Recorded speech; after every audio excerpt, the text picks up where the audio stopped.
Hi YouTube, it's Bethany from Madeline Jean Antiques and Restoration. This is a part of my garden series that I'm doing right now, and so this is the second video that I've made. The last video that I made was weeks 1 through 2 of growing my seedlings indoors, and that was on May 11th, I think I made that video. Now I'm on weeks 2 through 4, I believe. It's now May 20th, so it's been 9 days since I made my last video, and I'm here to give you an update on what's going on with my seedlings. So let's get into it. Okay, first things first, I have an oscillating fan starting now. So last year I read up upon when you're growing things like tomatoes and peppers and flowers that you want to strengthen the stems indoors before you transplant them outdoors. So an oscillating fan works to mimic like the wind outdoors, and it causes the stems to get hardier. So that's why I have it on, but I'm gonna turn it off so you can hear me better throughout this video. So we've had some wins and we've had some losses with my seedlings. Again, I'm learning as I go. Some of these things I grew last year, and so I'm familiar with them. So something new that I tried growing this year, I'm growing peppers for the first time. Never have grown those from seeds. So what is doing well among my peppers? I have 3 different varieties. I have hot lemon, jalapenos, and green peppers. So I'm gonna pull my seedling tray out here, and you can see I'm having some wins. You can see I'm having some big losses in the middle part. All my green peppers have not emerged at all, and it's been enough time.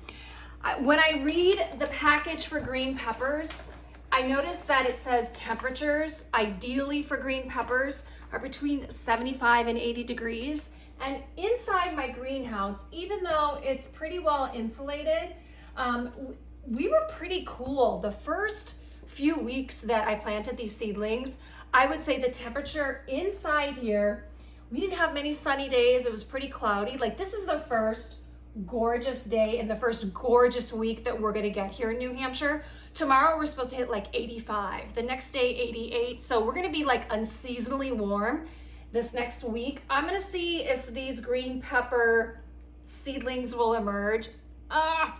You know, I gotta talk positively, right? It's all about being positive.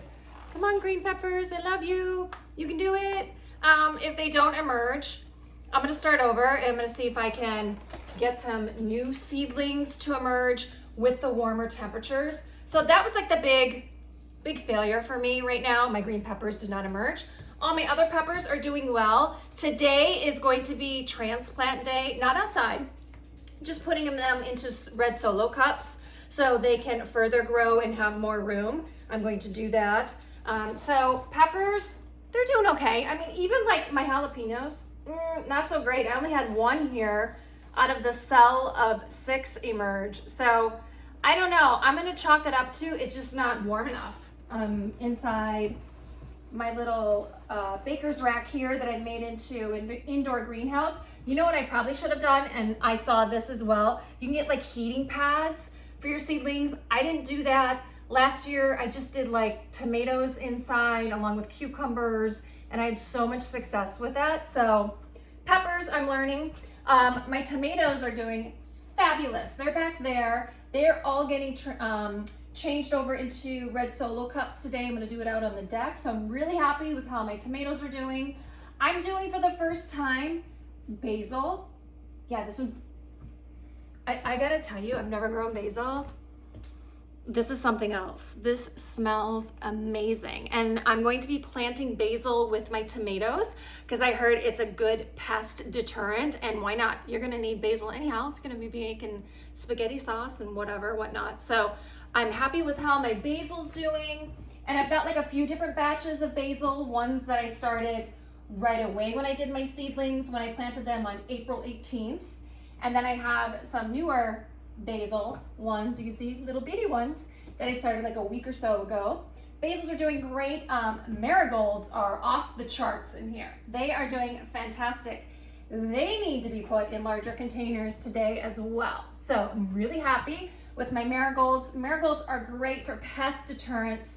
They tell you with like garden beds, you should have one in each corner, maybe even along the sides. They're great companion flowers for any type of like gardening that you're doing. So marigolds are fantastic. So I have a lot of those growing, and I did like 2 different batches as well. So when you're doing seedlings, sometimes you're gonna start one like, you know, at first when you do your seedlings right away, and then you should wait maybe a few weeks and then plant another portion of them. That way you can stagger them with your planting, and that way you have them all season long. What else can I tell you? Tomatoes are doing great. Oh, lavender. The last time we checked in, I had the lavender seeds in my freezer, because that's what it said to do. Keep them in the freezer for like 2 to 3 weeks. Then I brought them out, thawed them out, and then I put them in their little containers. They're not emerging yet. Oh wait, I stand corrected. Lavender, we have a little progress. Look, it's a little seedling. It reminds me of that little one. Did you guys ever see that animated film, Wall-E? Remember he has the little plant? There it is. So lavender is slowly emerging. What else? So we're gonna be transplanting, oh, the big one, the big kahuna. I have to get these in my garden ASAP. Let me show you what I got going on down here. These are crazy. Anybody wanna guess what these are? Pumpkins. It's the first time I'm doing pumpkins, and these are insane. I have to get these into a larger container. Actually, I have to get my cattle panel up in my actual garden so I can get these in so they can start growing up a trellis. So I need to get that. I went to Tractor Supply yesterday, and the cattle panels are like 16 feet long. I only have a Toyota Tacoma truck. And I was like, how do people transport these? So I found a YouTube channel. It was a woman, and I think it's a fantastic idea. She said you lay them down in your bed, and then you get a ratchet strap, and then you kind of fold it over, and you crank it, and it causes it to coil up, and that's how you transport it. So my Tractor Supply is only like 5 miles up the road, so I have to go get my cattle panel and get that started, because these are starting, they're wanting to grab. And we're gonna have flowering any day now, and I need to get these outside. So that is what's going on with my seedlings. I wanna make sure I got everything. Oh, no, quickly. I've been fertilizing my seedlings. That's important too. Last year I had like a spray fertilizer that I bought at Lowe's, couldn't find it. And then I found this stuff on Amazon, and it had fantastic reviews, a lot of great reviews. So I've been using this, a capful. I put it in a gallon of water, and then I put it in my spritzer, and then I've been spraying my seedlings every week with this fertilizer. A good rule of thumb is F is for Fridays and fertilizer. So if you can't remember it, just Fridays are your days to fertilize. And then also, I started on my little map, finally did it. It's getting there. I still have a little more time. Can you tell I procrastinate a little bit? Here's my map of my garden. So I have it mapped out that outside, well, I'll show you outside, where I'm putting my carrots and corn, which I'm directly sowing into the ground. My pumpkins are gonna be on a trellis in that same area. And then I'm gonna have my green beans directly sown into the garden beds. I'm gonna have a trellis connecting 2 garden beds for that. And we're gonna have tomatoes in there, basil. I might be direct sowing onions and garlic. I'm not sure yet. And then I have a whole bed with like peppers. And remember, I'm gonna be doing companion planting. That is so important to companion plant all your little crops. Last year I did just soloing, and that's not the way to go. So let's get outside and let me show you what's going on in the garden. Okay, you guys, like I said, it's been 11 days since my last video. So let's talk about what's new, what's going on with the garden. The most exciting piece with the garden is we have a functional garden gate up now. I found this 2-panel chain link fence gate for only $40 on Marketplace, which is a pretty good deal. I just saw them at Lowe's the other night, and just one of these is like $129 or $149. I just know that it was a lot of money, and we got a great deal. So what we did is we cemented these fence poles in a Lowe's bucket, and they are buried. So it is very structurally sound. And what we need is we just need one of these doors that opens and closes. I don't think I'm ever gonna be opening them both up. We've already kind of critter proofed the bottom of this one. We still have to do the other one, and then we're still putting like a wood border around the entire garden to keep the chipmunks, as I see one over there, scattering about. I'm trying my best, you guys, not to kill the chipmunks. So that's to be seen, but we have a whole wood border going around the entire garden along with this green mesh fence. So hopefully it will be critter proof enough to keep them at bay. So we still have to put a long wood piece right there. So these are the garden beds. Like I said, I have 3 of the 4x8, and then our plan is to get some cattle trellis from Tractor Supply, and I'm gonna try and do this with my finger. We're gonna do an arch all the way up like this, an arch, and I'm gonna plant green beans here and green beans here. So there's gonna be one arch there. You'll be able to walk through there. This area over here, we're gonna designate to corn, carrots, and we're gonna have some pumpkins. So we're gonna have another trellis that goes from one side to the other side. So that's the plan for the garden itself. Obviously, I'm gonna have more things over here. I'm gonna have tomatoes and peppers and basil and garlic and onions. So I'm pretty excited. It is coming along. It's May 20th. As we make our way over to my little endearing place that I'm calling the Pollinator Paradise Island. Like I mentioned in my earlier video that I posted a week or so ago, this area here, the previous owner, or the previous owner, buried some tree stumps, and it has slowly been sinking. And yeah, and I got a quote for like a few $1,000s for people to come out here with an excavator and dig them up, and you know what, that's just not in my budget. So I am deciding to make this my little pollinator area. So since I last filmed my video, we turned over the soil here, and I cannot tell you how many different wildflowers I planted here. I'm very, very excited. It's because I see some of them coming up, and I mean, I got everything that you can think of going to be blooming here. Mammoth sunflowers, daisies, forget-me-nots, a mixture of wildflower seeds. Added this cute little bench last night. Got some stone in this area over here underneath my bird feeder and my hummingbird feeder, which I've had so many hummingbirds. Oh, I gotta clean that today. I was watching a video of a lady that said that you really need to be on top of cleaning your humming feeder out. Like, don't leave it in the hot sun.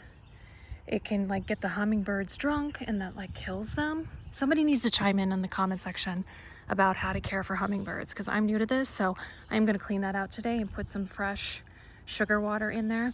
The birds are loving these things, and I got a whole bunch of those ready to go. And my chipmunks, my lovely, lovely chipmunks, have been climbing the pole here and having a buffet of a time on my seeds. So today I came out and I put some Vaseline. How long that's gonna hold, I don't know, but it did deter one of them from getting up there. And then I put some cute broken rake handles up here, and I might put some like corn on the cob on here. And I was also told like citrus, like oranges and grapefruit, birds really love pecking at those. So I got 2 of those ready to go. So I'm loving this area. I cannot wait to see this area bloom up. It's probably gonna be one of my favorite areas in the yard. All right, let's get to my privacy fence. So last year I planted English ivy, and I'm not sure if it's gonna make through this year. This one kind of looks, I don't know, it looks dead to me, but I was told to scratch it with my nail, and if it's still green underneath, which it is, people are saying online that it's still alive. So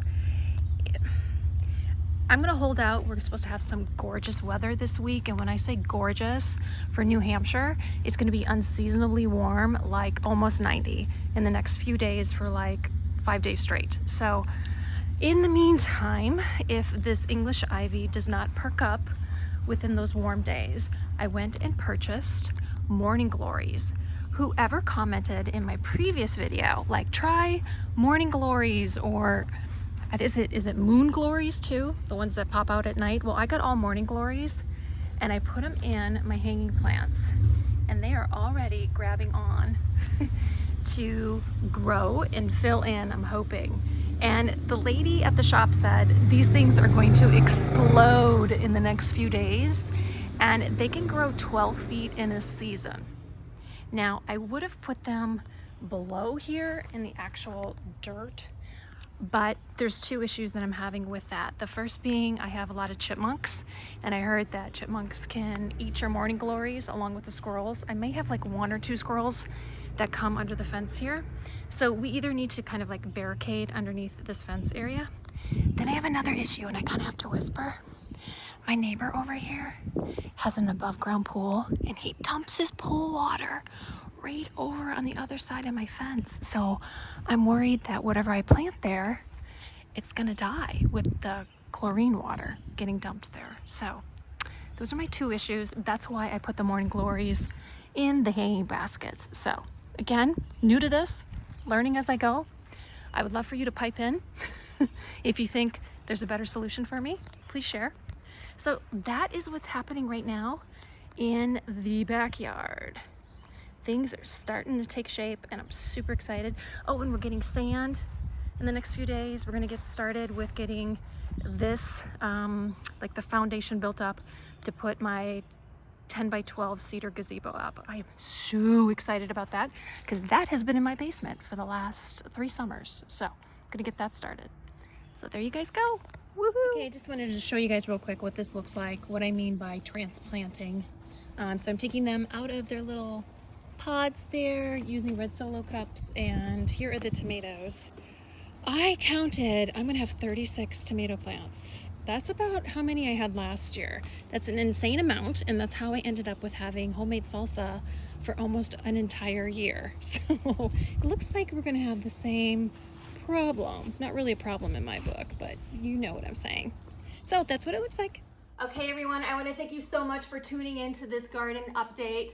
Hopefully the next time you guys check in, or I check in with you, everything that has been growing indoors, hopefully will be in my garden. Here again, I used to be in zone 5B, but they just changed that. The USDA map changed it. And technically now I'm in zone 6. They're basing that on, we've had warmer temps over the last year or so, so now I'm in zone 6. It used to be the recommendation in this zone after Memorial Day is when they recommend that you can put your plants, your veggies, all that stuff, you can put it outside in your garden, and that you're usually away from, I guess, the danger of another frost happening. Last year, that was a mistake on my part. I planted everything on that weekend, Memorial Weekend, and the next 2 weeks we had terrible weather. Like it got down to low 40s, maybe like high, I mean, it was awful. I lost some of my tomatoes due to that. So this year I started my seedlings a little bit later than I did the previous year. So I'm hoping, fingers crossed, the weather's going to cooperate with us and I'll be able to get those in. So the next time I upload a new video, you guys should be able to see some more progress, and hopefully I'll have some more flowers blooming in my pollinator area. So thank you so much for watching, and if you guys are really interested in seeing what's going on with my gardening, you can be automatically notified, and the way you do that is you subscribe to my channel here at Madeline Jean Antiques and Restoration. And when you subscribe, not only do you have to hit that button in the lower right hand corner, go to my main page here on YouTube and there's a bell. Click that bell and then you're gonna be notified every time I upload a new video. And then that way you won't miss a thing. Let's see, what am I doing furniture wise? My next video, I think I'm going to do, what were we gonna do? We're gonna do decoupage. I have the cutest, like really ornate nightstand downstairs, and I've had some people ask me, how do you decoupage? Like, what are some tricks of the trade? So I think I'm gonna do that for my next furniture refinishing tip. So keep checking in. I try to be very diligent with uploading new videos that are entertaining and informative when it comes to gardening, creative things with furniture, and then we will see you guys very, very soon. What do we say here, Biscuits? What do we say? You say toodaloo every time, don't you?